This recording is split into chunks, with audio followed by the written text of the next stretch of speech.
Netflix is dropping some pretty good stuff. This is Good Netflix, stuff. right? Yeah. Hollywood. Yeah. Yes. Executive producer Ryan Murphy. Ryan Murphy. They're dropping some good stuff out, right? And so this came out, Hollywood. Right. This is a reimagining. And Janet Mock. This is a reimagining on what Hollywood would have been like if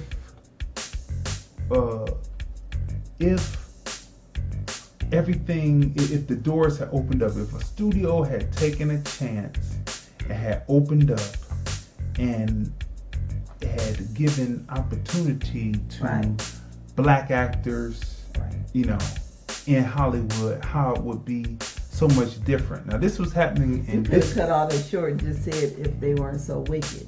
No, we're gonna get to that. I mean, because it's not wicked. It's racist. Well, it's the same thing, but like, you sit back, during this COVID quarantine, right, and you see how people are working together, whether it's people working together at food banks, in the hospital, like I said, customer service, and like all of this other little silly crap, people with inferiority complex, and prejudices and racism and all that little dumb stuff don't matter, because anyone's life can be taken just in a blink of an eye.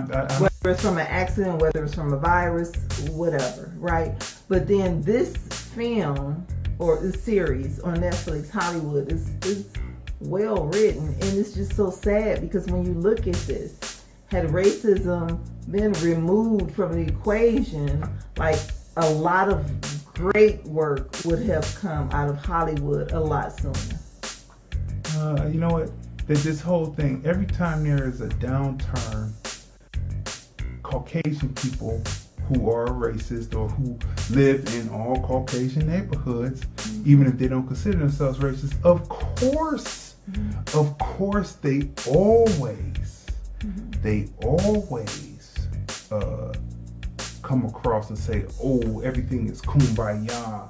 But then as soon as everything gets better, it's not kumbaya. So this is kind of like what we've been talking about, people, in the psychological horror having TNA. We talked about it last week. So it's kind of like the same thing.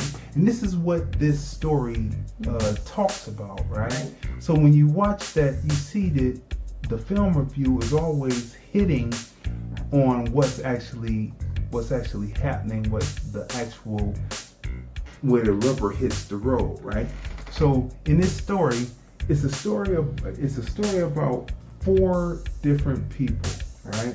And then they have supporting cast members that tell the story. Right. But it's about a black script writer, screenplay writer, played by Jeremy Pope. Right. He wants to break into Hollywood, and while he's in Hollywood, not getting the break, because they see who he is, and they say, "Oh, thank you." So he sends in a script anonymously to Ace Studios, right? Then the story also deals with a young man who is a happer. He's white and he's Asian. Filipino. Well, I'm just gonna say Asian because they're trying to appeal to whatever Asian will be watching. And so he's half white, half Asian, but he manifests as looking more like a white man. And that's played by Darren Cross. That's right. Darren Criss, right? And then there's his girlfriend, played by Laura Herring, who is a black woman who is trying to do more than play maids and servants in films. She wants to represent black people as what they are.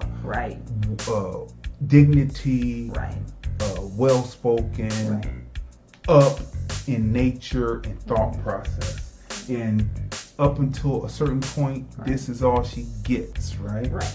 Then she gets the opportunity. Then there's the story about Rock Hudson. Yes. right? And Rock Hudson is played by Jake Picking. Right. So Rock Hudson comes, and Rock Hudson stops at this gas station. This gas station doubles as a place to get certain favors if you would like, right? Which brings in the homosexual element to Hollywood and the secret relationships and the secret affairs and all that go on as far as within that community at that time.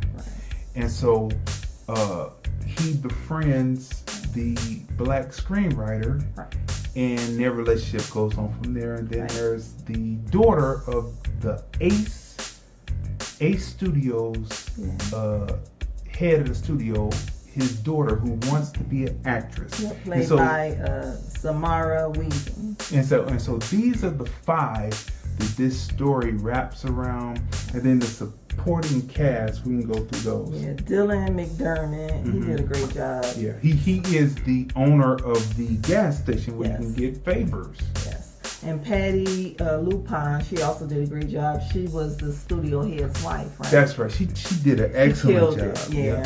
Holland Taylor, Mira Servino, Maud Aptal, Jim Parsons, David Cranswet, Queen Latifah, she did a great job. She plays. Right. Oh, maybe I shouldn't say because I don't want to. Yeah, that's a surprise. That's a surprise. So we'll leave that for the surprise. She does. And Rob Reiner is also in the film. Rob Reiner is in it. Yes, he is. He is the studio head. Yeah, he is.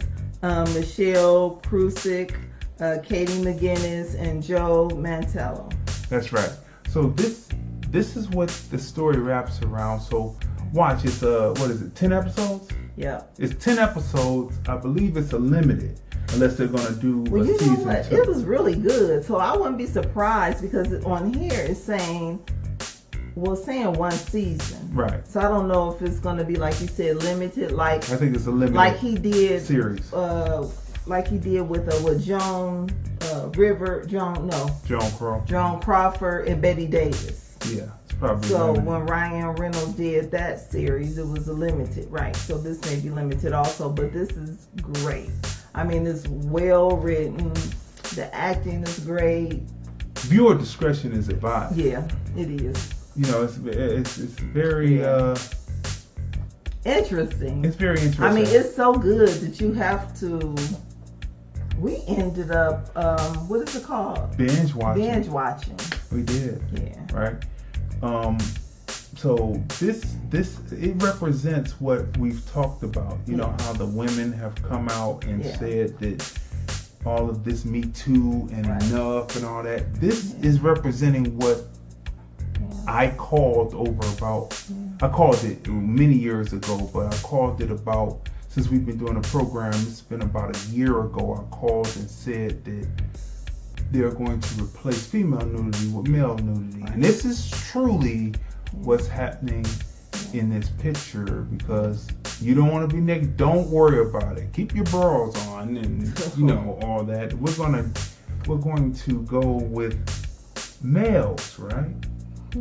And so what would you rate this show? So that's why we're saying viewer discretion is advised. If you feel that your sexuality is threatened by looking at something like that is well crafted within the story. It's not just gratuitous, but it's well crafted. If you feel that your sexuality will be threatened by watching that, do not necessarily, viewer discretion advised. For those who are confident in their sexuality, watch this. It's a good show. Plus, it's happening in 1948. Yeah. That have been groundbreaking before the 1950s came in to see what happens at a certain awards banquet. After seeing this film, this time period would have been like amazing. For the world. I mean, for everyone, especially like in Hollywood, it would have been amazing. This is a great film. I love, can we say we talked about the clothing, like the design? But prior to seeing this, we watch like a lot of Turner movie classics and stuff, and I love watching a lot of those old films. And I love like the decor, and I love the style and the clothing and the way the the clothing was cut, right? Mm-hmm. So they do like a really great job with the hair during that time period, like the clothing. You can tell that they spent a nice penny on this project. They did. Janet Mock. Okay, so when I saw that she was going to be an executive producer, I said this show is going to be good because she's also one of the executive producers on another Ryan Reynolds show called Pose. Mm-hmm. So when I saw that she was going to be a part of this project, I said, okay, this is going to be good because Pose is a great show. So they definitely did not let down. I mean, because the storylines are great. I love how it's not just one big story. You know how some stories are just one big story? Like you have like the lives of each individual person, right? You have a storyline. Each of them have a storyline. It's so interesting. It's so well written. I mean, it's just so stylish. It's sexy. It's friendships. It's relationships. It's just got everything. That's right. And I mean, from the beginning, it takes off. It's not boring, like at all. Great show. Like, So great show. Unfortunately, black people, because of the intersectionality, many of us have advocated our thing. So when we see our story told on screen, it's going to be told alongside homosexual themed topics. So when the black people get it, so the homosexuals, so the Asians, or the Mexicans, so this is how this is going to be told. These are the stories. Unfortunately, this is what's, or fortunately, it all depends on how you look at it. It's a great story. The arc of the characters, that's a 10. Right. The clothing design, 10. The use of Hollywood as a backdrop, Right. 10. The behind the scenes of how a studio would work, Right. 10. The use of Rock Hudson as a character, you're going to be stunned at how they use Rock Hudson in this piece. That's a 10. It's just 10 all the way around the board. The character arc and the story arc, 10. The conclusion, 10. Just everything, 10. Lighting, the way that they made you feel like this was back in 1948. Music. 10. Music, 10. So what would you rate it overall? A 10. 10.